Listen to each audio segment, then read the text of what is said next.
Welcome back, everybody, to another episode of the Junkyard Dawgcast. I'm your host, Jordan Hill, on the road talking to you from Destin, Florida, where SEC spring meetings are going on.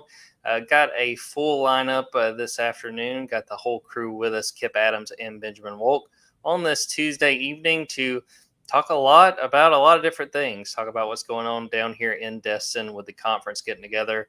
Tackling several different topics, but we're also going to get into recruiting for Georgia. We're also going to talk a little bit about men's basketball. We had a chance to talk to Kirby Smart and Mike White on Tuesday down in Destin. We're going to talk about the House versus NCAA settlement that really kind of goes hand in hand with these meetings this week.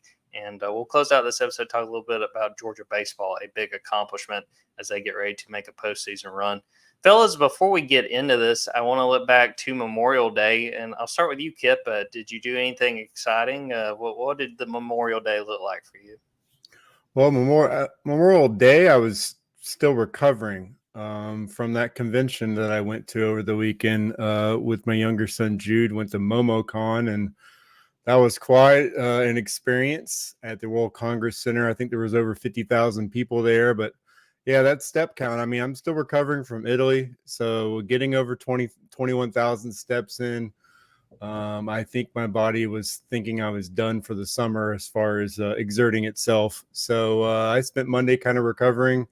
Weather was all right. I've seen worse. I think Atlanta, it's like July 4th, Memorial Day. You know you're getting a storm. Like, you just lock that in. There's going to be some weather, and I think we had some early that day, but again, I was just trying to get back on track, and I am now balancing it out by not moving, at all the rest of the week. So overall, enjoyed it a lot.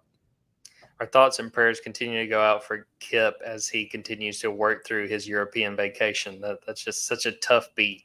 There's no doubt about it. What about you, Ben? Did you do anything fun for Memorial Day? I did. I got a little lake and pool time. It's the last weekend, I think, for a month that Georgia staffers, or really the last days that Georgia staff members are going to have off for the next month, really, as they prepare for this whirlwind of camps and 7-on-7s and official visits and unofficial visits and, everything in between all of that. And so, we'll take a similar schedule to that as well over the next month. And as a result, I wanted to, get a little bit of downtime where I could around Memorial Day. So it was a good kind of reset as we get ahead to what is now really the most important time of the recruiting calendar. Absolutely. We love to hear that. Well, fellas, I think I got you guys beat because I spent Memorial Day driving down here to Destin, got a chance to hang out on the beach. I haven't been out there quite yet. It's been a little bit busy to start things off. Tuesday was the start of SEC spring meetings. This is going to run through Thursday. Head coaches in football, men's basketball, women's basketball are down here checking out what's going on, meeting with Greg Sankey as a lot of topics are coming up and a lot of discussion. And, we'll dive into that. And I want to start by talking about what Kirby Smart had to say today. We had a chance to talk to Kirby for about 12, 13 minutes.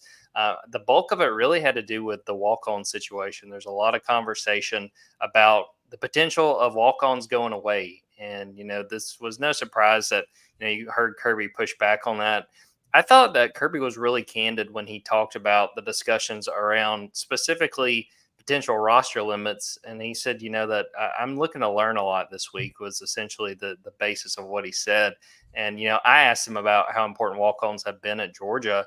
And, he basically said, look, I don't, he didn't want anyone grabbing that and using that as clickbait of like, hey, he's defending walk-ons. He's like, everybody's going to defend walk-ons. But he talked about, he brought up examples of guys like Will Muschamp and Dabo Swinney who went through and had those opportunities and what it meant to them, as you see what they've done in college football since then. I thought that was really interesting. Got to talk about the Jaden Rashada situation, which was the very first thing he was asked about. And I wanted to make sure and read what he said. Our buddy Mark Weiser from the Athens Banner Herald was actually the one to ask. Asked basically, hey, what did you guys like about Jaden Rashada? And then also, there was part of the report when, the Jaden Rashada lawsuit against Florida comes out is that, Kirby basically gives his blessing and, on him filing that lawsuit. And Kirby said, quote, say what you will. He told me the day before they decided to do the lawsuit, and I told him that would be between his family and his attorneys. I'm not involved in it. Georgia's not involved in it in any way. And then he talked about Jaden, what a good kid he is, what they liked about him. And, it was brought up a little bit later of, okay, so you only found out like the day before. And Kirby basically reiterated that and was like, yeah, I found out the day before. I'll start with you, Ben. Did you have any reaction to the Jaden Rashada part of this conversation? And I can't say I was necessarily surprised with Kirby, really downplaying it, but what did you make of what he had to say? Well, I think my reading between the lines of Kirby Smart on that one was, one, when he said, say what you will, like, you can say he gave his blessing. You can describe it however you want. I think his feeling on it is probably it's not necessarily his blessing to give. I think his big thing is he doesn't feel like Georgia's really a part of the lawsuit. He's certainly not a part of the lawsuit. And so because of that, it's not really, his problem. I know that it feels like a cop-out answer from him. And obviously it was the first question that he was going to be asked. But the reality is, aside from the fact that a guy that he just took in the transfer portal is doing this, and I'm assuming this is something that was probably well in motion before he was actually at Georgia or being recruited by Georgia or whenever it was that Kirby Smart became aware of it.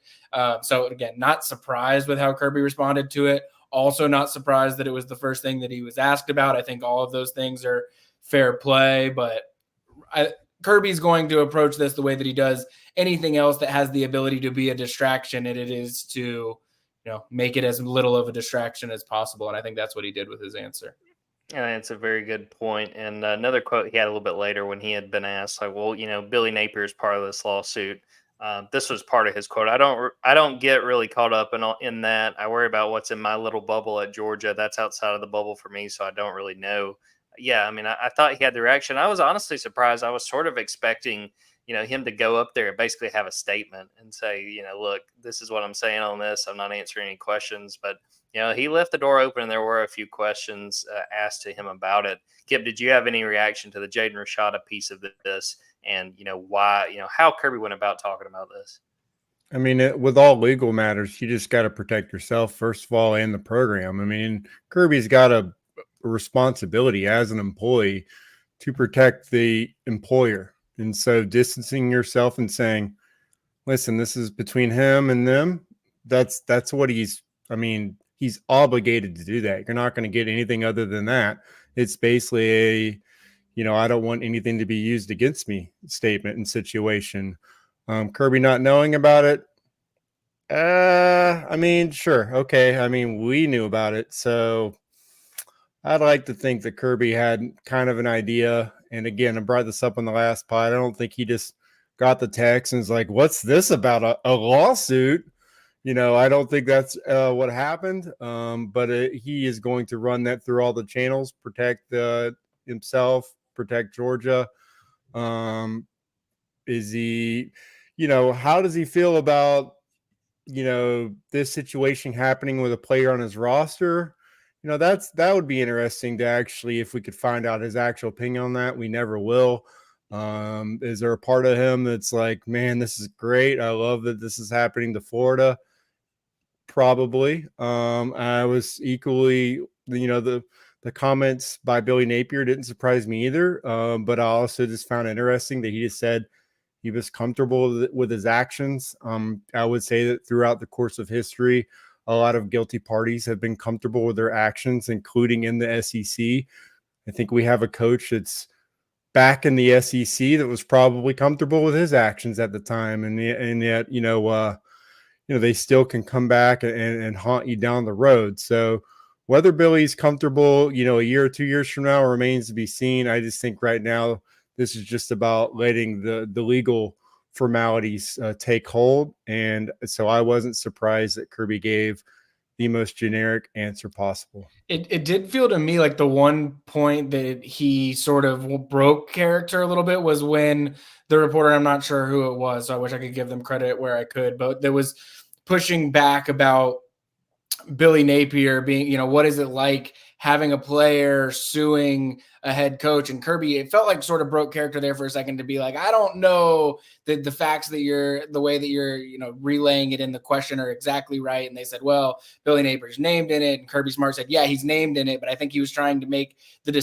trying to make a distinction, however much legally there is or not, between Jaden Rashada suing Billy Napier and Jaden Rashada being part of a lawsuit that names Billy Napier in the lawsuit. And I think that was sort of a distinction that it felt like Kirby was trying to make when that question was asked. And I felt like that was the one time in that whole back and forth that he kind of almost wanted to get into a, battle of wits about the facts of the matter. I love the quote he gave there with the I worry about what's in my little bubble at Georgia. Like, that's just just a great quote, and something I guess we should all think about as far as what's in our little bubble. So I did like that quote. Just it's typical Kirby. Like, he doesn't deal in hypotheticals. He doesn't worry about things he can't control. But just that, the fact that he's just saying he's in his little bubble at Georgia. Kirby's got probably one of the biggest bubbles possible, but is just very entertaining. I think we all have very different sized bubbles at the moment, I would say. Yeah, that was Edgar Thompson from the Orlando Sentinel was who was in the middle of that back and forth with Kirby. Other things that stood out to me from what Kirby had to say, he was asked about the 8-game schedule, 9-game schedule, and I loved. He was like, I think it's a hot button topic that is on y'all's little memos that says ask the question about whether it's 8 games or 9 games. But I thought he gave a good answer where it was basically like, I mean, it boils down to this one sentence that he said, if it doesn't help us, then why do it? And that's what he talked about, 8-game versus 9-game. And I think the SEC's at a point where they're going to look at how 2024 plays out and determine, are they better off sticking with 8 games or should they go to 9 games? So I thought that made a lot of sense to me. He was asked about Nick Saban not being here anymore. Does he feel the responsibility to kind of fill that void? And I think this isn't anything new with Kirby. He basically walked around the question. He's never been one that's wanted to be the loudest voice in the room. And he kind of took that question more so to just talk about what Nick has meant to him and what it was like to have him in the room. And I do think that this was fair that he pointed out, we have 2 more coaches in the room now with Oklahoma and Texas, with Brent Venables and Steve Sarkisian. So that kind of changes things as well. But yeah, I mean, I thought on the whole, it was a very interesting conversation, getting to hear Kirby there again, probably 12, 13 minutes, written several stories. I'd encourage you guys to go to Dogs 24/7 and check them out. There's going to be more in the days to come.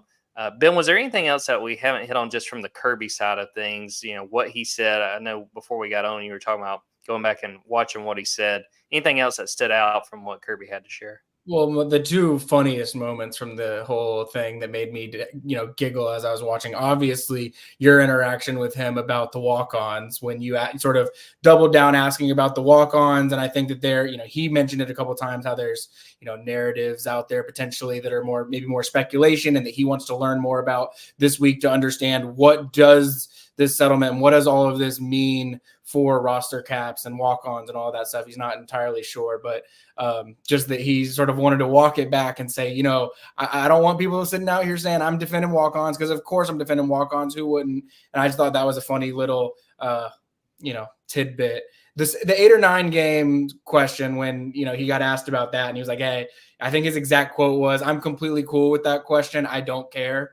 Basically being like, you guys are asking that question. Y'all are going to ask it until the end of time, until we go to 9 games. You have to ask it. I'm fine with you asking it. Doesn't matter to me. I'm going to give you some political answer for the 8 game. I think he even did that in his answer. He was like, oh, there's the reasons why, here's 8 game reasons. Here's 9 game reasons. I think when he circled back at the end, he sort of said the fans would prefer the 9 games because they want those games. And ultimately, I think he thinks that's what dictates the decision. The one part that was probably the most that I wasn't expecting to hear him talk about, but when I saw the report yesterday that availability reports might be something when it comes to injuries, I immediately thought, like, how is Kirby Smart going to feel about this? I didn't know what side of the issue he would really end up on, because I think on one hand, he likes secrecy. He likes people not knowing, having competitive advantages against his football team, not having that information out there. I found it interesting that when he was asked about it, what he brought up was, gambling. Like, he was talking about if it will help with gambling. And he did not mean if it helps with bettors knowing what point spreads should be and where they should be. What he meant was, if it means people aren't going to be digging into my football players and asking them questions about injuries and figuring this stuff out to put them at risk when it comes to gambling and just some of the, dark side of that world. He wants to do that to protect them from that. And I was just not, I think it might be something that he's brought up before, or someone raised my attention that he has brought that up before. I had never heard that before. I was fascinated by that being the first thing that he thought of when asked about availability reports. Now, I think part of the reason he answered it that way is because from a competitive advantage standpoint, he would probably prefer to not have availability reports. So he understands that if there are bigger picture reasons why it makes sense, he's all for it. But he did bring up, I want to know about timetables and how it comes into play and things like that, because he knows more than anyone how availability reports, injury reports, whatever you want to call them, do, impact the way that college coaches think on a week-to-week basis. Kipp, was there anything that stood out to you just from what Kirby had to share? I think it's just, if this felt like typical Kirby for me, I mean, like you said, he doesn't want any competitive disadvantages. I think he feels status quo has allowed him to put Georgia in the best situation to be competitive. And then, going back to the questions he got with the playoff last year of not getting in, he just acknowledges that, they had a great football team, but it was out of their hands. They didn't get the chance to actually play the other teams in the playoffs. So I think that's just what it all boils down to, is he actually sees this season, as being better for his program, because he knows they have a tough schedule, and he knows that with, multiple losses, they can still get in with that tough schedule. I mean, this is a top 5, probably most difficult schedule in the country. So I think that's what he's focused on right now. This week, he probably is just trying to fulfill his obligation, make sure that he gets as much data points as he can as far as, like you guys said, with availability. His opinion will be whichever thing makes Georgia stronger is what I'm here for. And that's probably what he's going to say. Now, you got to your point with Saban gone. How much power does his voice have in the room now? He is the most successful SEC coach right now. The last national championships have come through Athens. So I think everyone's going to be listening, behind closed doors to know exactly what he thinks about everything. So it was a good preview just to kind of get where he stands. And now he's going to, work these other coaches behind closed doors. Kipp, that actually triggered a thought for me as well, something that he brought up. I found it interesting that he mentioned when asked about last year, he said, I wasn't surprised at all. And I think that was him being as candid as he probably had been about that situation, because he had to, promote his team to the committee last year. So this gave him an opportunity to be a little bit more real about it. But he said, he felt they were a really good team, and that he probably feels that 3 times he can point to years that Georgia he felt was one of the 4 best teams and didn't make the playoffs. So, I mean, I think he feels that 18, 19, and 23 were all top 4 teams, in the country. At least that was just sort of my read on it with him saying that. But it also, you kept talking about schedules getting tougher and things like that. Like the fact that he brought up, the NFL and how it's 9-7 every year. And he's not saying that it's going to get to 9-7 teams are making the playoffs, but that was another area where Kirby sort of had a thought that I hadn't really considered. And that when everyone asks about teams with multiple losses making the playoff and what it means for the sport and, whatever, I thought it was interesting that Kirby said, it puts you in a world where if you lose a game, you don't feel like you've lost the locker room because they feel like the whole thing's over. And I hadn't necessarily heard that perspective yet, and it makes sense from a coaching standpoint. It's way easier to get buy-in when you think that there is that carrot at the end of it all of it. But it just was interesting to me that he was almost making the case for why having multiple lost teams make the playoff is not a bad thing and why it can be healthier for the sport, which I found interesting. My favorite part of that was that he is a 16-game truther. We all got that math. He didn't do the 10-7, 9-7. That's what we're all used to in the NFL. Yeah, and that's so true to the point that until you said that, I didn't even think about it. I was like, 9-7. That's an NFL record. I'd love to see 9-7 this year. I mean, I think 9-7-1 would be a successful season for the local team. So I wanted to make sure and shout out Shahid Huckabee and David Williams in the comments saying hello, saying go Dogs. We appreciate that. Now, I want to make sure before we throw this to a break, and this might take several minutes, but if you've been watching, if you've been reading, if you've been listening, some of the conversations from Greg Sankey, from Kirby Smart, from any of the coaches, there's a lot of wait and see. And there's a lot of, pointing to this being a week where there's going to be a lot of conversation, maybe not a lot of decisions made. And a big part of that is what happened last Thursday with the settlement in the House versus NCAA case. Always the most dangerous part of one of these podcasts. I'm going to start reading, but I feel like I'm at the best bet of displaying and really getting this information across on what this settlement means.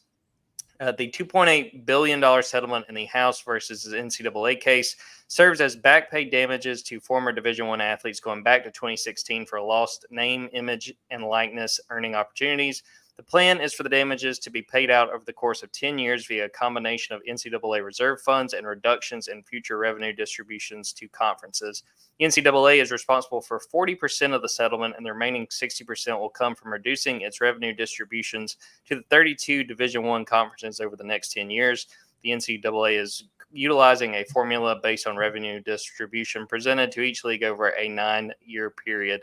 A big part of this, to kind of boil it down, back from the damages guys who missed out, didn't have NIL opportunities, but now this opens the door to revenue sharing. And it's really, as much as it is that back pay and looking backward, it opens the door for a huge change. And we had a chance to talk to Jerry Moorhead, the president of the University of Georgia, and we talked to Josh Brooks last week just a little bit about this, because this came on the heels of the decision and the settlement being reached. And there's still a lot of moving pieces. There's still, people are waiting for answers, which was a big part of why, some of the things Kirby Smart said, especially when it came to roster size and potential caps as that goes. But guys, this is going to be some huge changes. It's going to deliver some huge changes in how college athletics works. It's making sure that student athletes are going to have their cut. What that looks like, I think, is still being ironed out. But I think that it's a situation where everything's up in the air, and I think that's a big reason why the conversation this week is what it is. Ben, what do you make just of what you've heard of the House versus NCAA settlement, what this means for college athletics, and what you've kind of taken out of that conversation? I'm just going to echo what Kirby Smart basically said during his press conference and say, I don't really know what some of this stuff means or what it's going to do. I'm sure Kipp's probably been a little bit more well-read on this topic than I have, so I don't want to say definitively how I think it's going to impact recruiting, how it's going to impact roster management, season, any of this. I have no idea exactly what's going to come out of that. And I think that a big reason why I'm sitting here saying that I have no idea what's going to come out of it is because I think a lot of people in the sport don't really know what's going to come out of it. And just from, reading between the lines of Kirby Smart during that press conference today and checking in with a couple of other coaches that spoke during spring meetings today as well, it seems to me like there's a lot of unanswered questions, and there's a lot of really, the main SEC coaches that are coming to Destin this week, and they have a lot of those same questions because they want to understand, what does this mean for me in this time of year or in this, recruiting situation? Obviously, a lot of this is going to come back to how does this impact recruiting? And so we want to get better answers for you, but I think until those conversations are had this week, and to your point, Jordan, a lot of the decisions will be made after those conversations are had this week. It's hard to say, specifically what it's going to mean for the future. But one thing is for sure, it is a, monumental moment in the history of college football. And it is sort of a, stake in the ground moment of this is, we will all remember what college football was before and what college football was after, just based on however things shake out from here. Yeah, it's one of those things. It's sort of a shame with how spring meetings is set up. A lot of these interviews kind of happen as the meetings are getting underway. I would love to have some of these interviews at the end of the week to get a better feel for what they're learning, because, I think that there's been a lot written, and some of it is speculative, as Kirby Smart pointed out. I'm sure he's not the only one. But, I do think that they're going to take this week to learn quite a bit and to have a lot of questions answered, and to find a good feel, get a good feel for the questions that are going to be lingering and that they're not going to get an answer to at this point in this situation, as going forward, exactly how this plays out. I think there are going to be lingering questions going forward. Kipp, what do you make of the settlement? Is anything in particular stand out to you, or even questions you have when it comes to what's going to be next? I mean, it was obviously great news for the NCAA because they saved billions of dollars with this settlement. I mean, in January, it would have gone over double. And then if it had gone to court and they lost, then I mean, we're talking probably just bankruptcy for the NCAA, and college football would have to, I guess, start over. But just going with Greg Sankey's comments, I mean, he's a pro at talking out of both sides of his mouth. You got to remember, this guy was in pre-NIL. Years ago, he was like, I'm not there yet with NIL, because he's got, old power to kind of still cater to. But he also is the one who's reading the room and going, okay, guys, we're going to have to give a little. It's getting to a point. And he's read that multiple times. I still laughed at the comment when he was talking about he hasn't had any student athletes come to him and say they want to get taxed. Last I checked, I think that NIL money is probably all getting taxed, and at a much higher rate. If what I remember about 1099s are correct, they're at a very high tax rate. So there's holes in that. And I think that what Greg Sankey wants, and which is why he's kind of just saying as little as possible, is they want the government to take care of everything. They don't want to have to figure this out. They like the way it is now because student athletes are getting some compensation and it's not coming from their hands. And they're already having to change college sports to make up for this settlement. We're going to have change in the way that definitely other sports, non-revenue sports, the future is, probably pretty bleak actually. And then, for walk-ons just with college football, that's up in the air.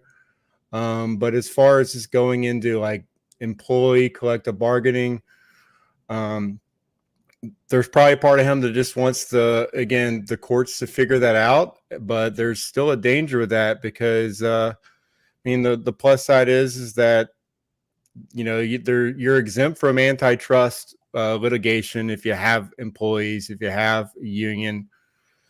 But if they decide that there should be a salary cap, if there's restrictions, that's really tough precedent. You just look at the other sports. I mean, it's never really been something that the court has been in favor of. So I just think that you really bring in a lot less stability if you give them the ability to make those kinds of changes to the sport. I think there's just a chance that everything could kind of fall through. But yeah, he's basically saying, listen, everything's great the way it is to an extent. If you guys want to put some guardrails on this and curl and just kind of reel it in on the NIL side, and that's the only change you make, great. That's what Greg Sankey wants, because then they could still, again, kick the bill down the road to other people in NIL and continue to not have to pay out of their own pockets as far as a program is concerned. That's what he wants, but he has to know that the ability for them to kind of keep things the way they are, it's probably a narrow path. Yeah, it's going to be fascinating to see how it plays out, especially because I think we've all three kind of made this point clear. There's a lot of moving pieces with this. Like, this has not really been decided, and there's going to be a lot of sliding doors involved. So I would encourage people to keep an eye out, even through this week. And as we're talking live on Tuesday, in about an hour, Greg Sankey's going to talk after the first full day of meetings, planning on being there. And we'll be fascinated to just see what he has to share and what he has to say on what he's heard so far. We're going to take a quick break, come back, talk about a big visit weekend for Georgia. Talk a little bit about Georgia men's basketball, and also talk a little bit about this is a new topic for the podcast, Georgia baseball.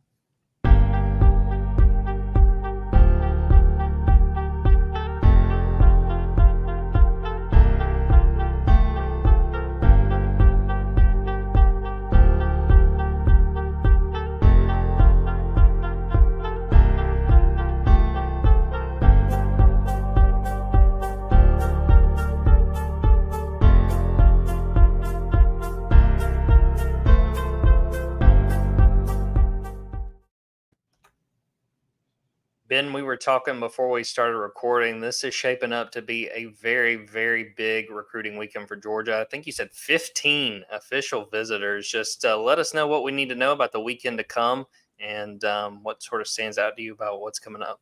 Well, for the recruiting diehard followers, this is really the next 4 weeks are kind of the weeks that everybody's been waiting for throughout the spring. Obviously, there's plenty of junior days and spring practices, spring games, scavenger hunts, things like that throughout the course of the spring. But really, these next 4 weeks in June, starting May 31st on this Friday, really determine what Georgia's 2025 recruiting class is going to look like.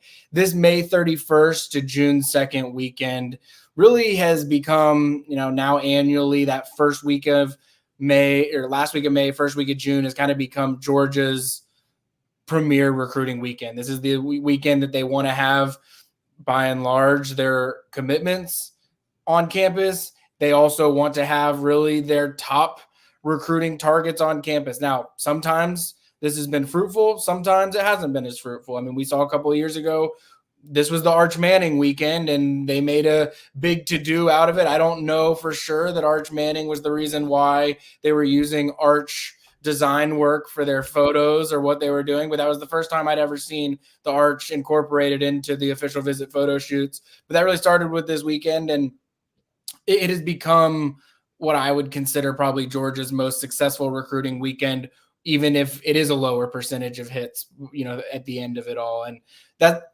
like Jordan said, there's 15 visitors that we know of so far, committed guys that are going to be in Athens. Elias Williams, 5-star tight end Elias Williams, quarterback Ryan Montgomery, tight end Ethan Barbour, edge Darren Akinigbon, and running back Bo Walker. Those 5 guys or 6 guys, I guess it is, will be on campus for their official visits. It's also possible that Mason Short makes a 16th, so he would be the 7th commitment, but also potentially 16th visitor. If he's not this weekend, he'll be June 14th, which was his original official visit weekend, but I'm just working to confirm that. So check out at Dogs 24/7, and we'll get more on that later in the week. But of the guys that are uncommitted, I mean, this is an unbelievable official visit weekend. I mean, you got 5-star linebacker Zayden Walker, 5-star USC defensive line commit Justice Terry, previously committed to Georgia. You've got 5-star edge rusher Isaiah Gibson committed to USC as well. Wide receivers, you've got Travis Smith Jr., Talon Taylor, offensive lineman Juan Gaston, Nick Brooks, Michael Carroll. All 3 of those guys are like exactly the type of guy that got recruited last year when they coined the Great Wall of Georgia, all 6'7", 6'8", 330 plus. Carroll, Brooks, Juan Gaston, all 3 of those guys are in that group. An in-state defensive lineman that I'm really intrigued by is Kevin Wynn, who is nearby. He isn't someone that I would say has, favored Georgia throughout the process, but over the last couple of months, Georgia has made a serious push in this recruitment, and I think that they're in a pretty good spot heading into the official visit weekends. And then Chris Ewald, he's a guy that was at the first Georgia Junior Day of the year. He was committed to Michigan at the time, and he decommitted from Michigan within 24, 48 hours of leaving that visit to Athens. To my knowledge, this will be his first time back. I'll check in to confirm whether or not he's been on a spring practice visit, but a big weekend for him as well. I will note 2 other names that I don't have confirmed on this weekend's official visit list just yet, but one of them, Lagonza Hayward, is a safety from Toombs County in South Georgia. I expect him on campus this weekend. He had told me previously that he'll be on campus this weekend, but there is some, mixed messaging there in terms of that. So I want to get that confirmed, but that's a name definitely to know. And then not an official visitor, but something that Tom Loy and I connected on this morning, Elijah Griffin, arguably the best player in the state of Georgia, a defensive lineman. If you ask Georgia fans that follow this super, super closely, what player do you want in the 2025 recruiting class, you're going to get a lot of people answering Elijah Griffin from Savannah, Georgia. Pooler, Georgia, I guess he put out recently. He says that he's from Pooler, Georgia, not Savannah, but goes to Savannah Christian. He will be on an unofficial visit. He's taken some summer official visits out west, but of the more local programs, he's likely to take his official visits during the season. We'll see if that changes this weekend. I mean, the fact that he's coming to Georgia for this premier recruiting weekend, not on an official visit, tells you a lot about how he feels about Georgia, also tells you a lot about how Georgia feels about him. But I'm definitely going to be, tapped in coming out of the weekend to see, is Georgia able to get him on an official visit this summer and maybe get him to lock down his process sooner than intended? Or is this something that is going to dip into the season, maybe even be an early signing day commitment? So a lot going on this weekend in Athens. Obviously, we'll have it covered really from start to finish. And then even after the weekend, I'm sure there will be plenty of intel and news and notes that come out of it, beyond just Sunday as well. So, this is why we do it, Jordan. This is the weekend I've been waiting for.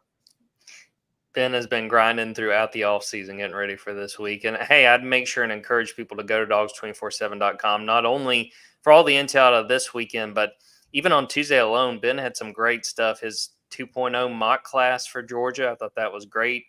Also looking at some of the prospects that Georgia could flip, maybe have a chance to land by the time the 2025 class is signed, sealed, and delivered. Kipp, what do you make of the group of guys that are visiting this weekend? The caliber of what Georgia's going to have on campus and how valuable those visits could be when it's all said and done. Yeah, I mean, I think you wouldn't be exaggerating if you said Georgia's dream D-line class is going to be in town this weekend for the most part. I mean, again, you talk about Elijah Griffin being in town ahead of his official visit. Georgia's in a good spot there, but, getting them on campus again with these other guys can't hurt.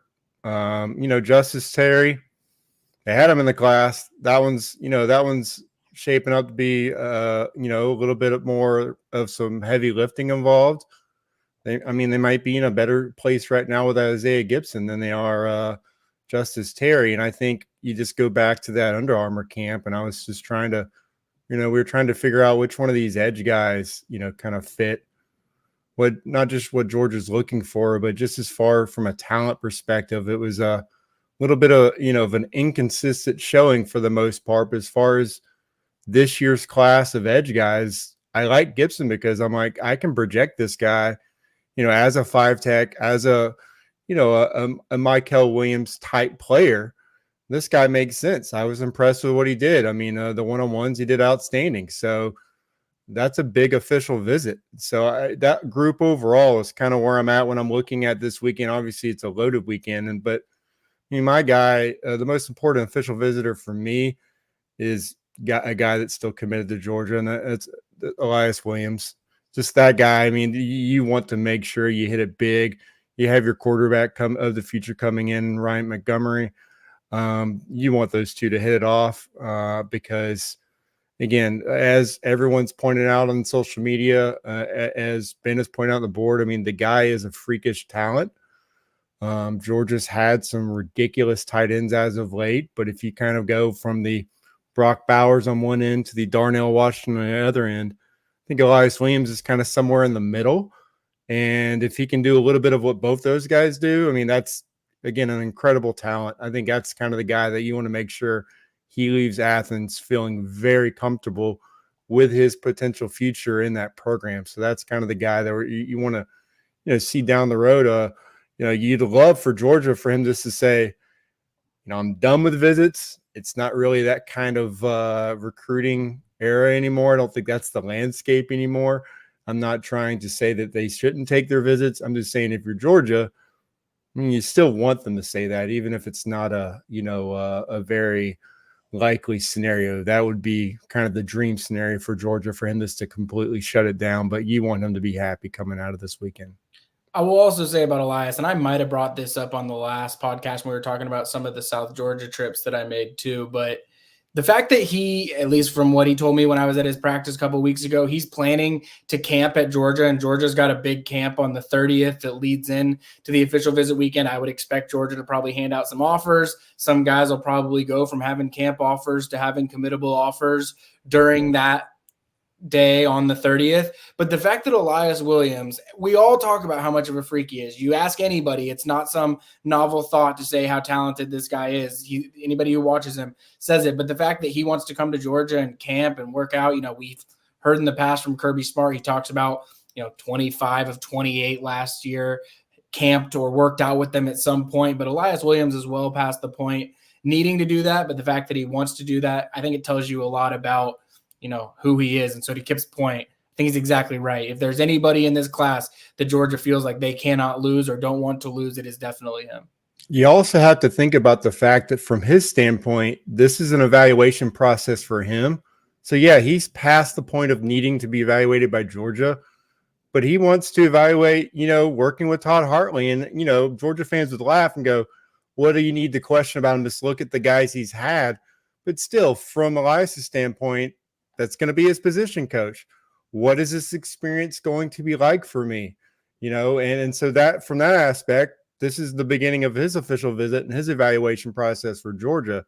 So, yeah, to Ben's point, it does say a lot about him. It also says a lot of how his approach to his recruitment and, maybe he's placing a value in what my future is going to be like in Athens. I want to know not just the official visit experience, because it's not really an accurate representation of what it's like to be a student athlete, but the coaching aspect of actually working and putting in hours out there on the practice field with Todd Hartley probably might be like something he places an equal value to, other than the whining and dining that's going to happen in the 48 hours after that.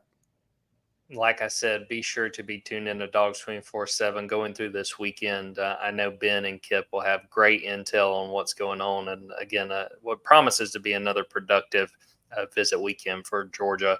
Make sure and shout out Tree Cracker and Rhett Womack who are watching and sending good vibes. We appreciate that as well. Georgia men's basketball minute. We had a chance to talk to Mike White on Tuesday. Got a lot of great stuff from Mike. Planning on having stories Wednesday and Thursday and Friday from what Mike shared.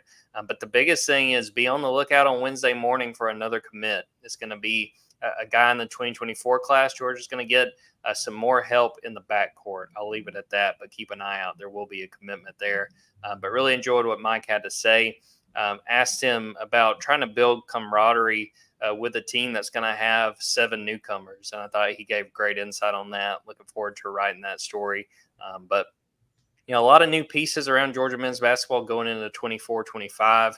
They've only got 3 guys coming back from last season, but I think there's plenty of reason to be excited and to be intrigued. I do think this team is got a real chance to be more talented than last season's, but it's sort of the conversation we continue to have. Can you find those wins, especially with Texas and Oklahoma joining the conference? All right, the first UGA baseball minute. Georgia is getting ready to host the Athens Regional. It's going to start on May 31st. Georgia was a number 7 seed, a huge deal being one of those top 8 seeds nationally.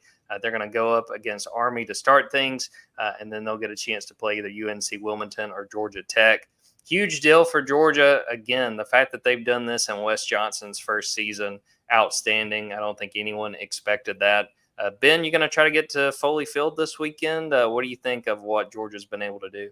I think I might try to get over there. I'll say Kirby Smart's got my brain always operates in football recruiting, and I would think he's probably a pretty happy camper that there's going to be Georgia fans and a Georgia environment going on, like 20 steps from his office that he can get recruits over to. I know for the scavenger hunt 2 weekends ago when Georgia was playing Florida, they had a couple of the recruits that were in town go and hang out at the baseball game. I'm sure there will be some opportunities for them to do that this weekend. So I'm sure Kirby Smart's thrilled because it's just another activity to show off what Georgia campus life can be like and get them around some fans and things like that.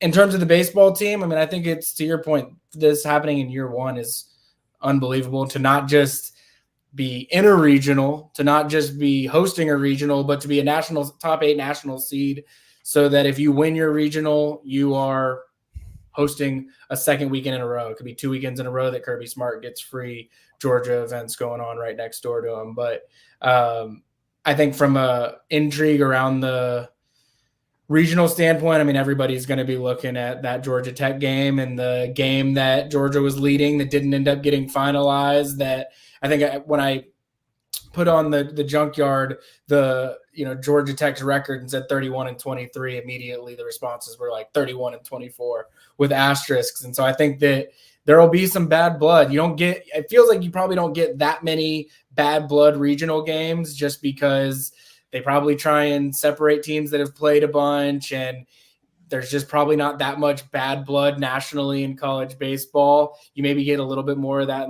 in the super regional. But there's going to be some bad blood if Georgia and Georgia Tech find a way to match up in that regional. I think that should be fun. If those two teams are playing on Saturday, I'm definitely going to find a way to go to that on Saturday.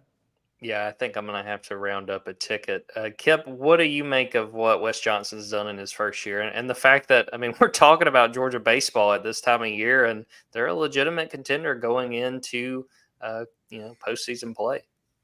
Yeah, I think it was a pleasant surprise that Georgia's getting the host a regional. It's been 5 years since they last did. I thought they were in the mix for an 8 seed. So, for them to get that, I guess the 7 seed was credit to them and the schedule they played. This, like basketball, this kind of should be the expectation. I think, they've been able to make the College World Series. I think, was that 2008? It's a situation where they should be able to reach that point again as a program. I think that for that to happen now, sure, they're ahead of schedule, but they also have the best player in college baseball, a guy that likely, top overall pick in the draft.